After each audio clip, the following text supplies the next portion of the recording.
Hello রেশমি kitchen home. আমি আজকে নিয়ে এসেছি এই গরমের দিনে বর্ষাকালে রান্নার জন্য যেটা প্রয়োজন হয় সবচাইতে বেশি, এই যে বড়ি বসানো হয়েছে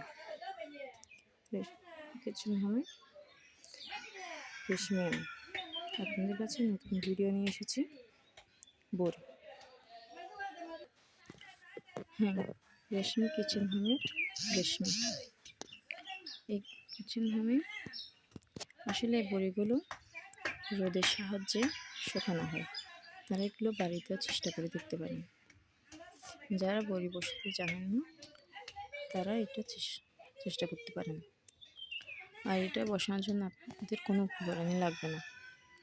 ডালটা আমরা স্বাভাবিকভাবে যেভাবে শিলনোড়ায় বাটা সেভাবে বাটতে হবে, একটু চাপ দিয়ে বাটতে হবে। বাটার পরে আপনাকে যেটা করতে হবে, ভালোভাবে ফেনিয়ে ফেলতে হবে, মানে মাখতে হবে। তারপরে প্লেটের মধ্যে একটু তেল দিয়ে বসিয়ে দিবেন, সুন্দর করে রোদে দিয়ে দিবেন। এই সিম্পল রেসিপি। আর অবশ্যই একটা লাইক আর সাবস্ক্রাইব করে দেবেন।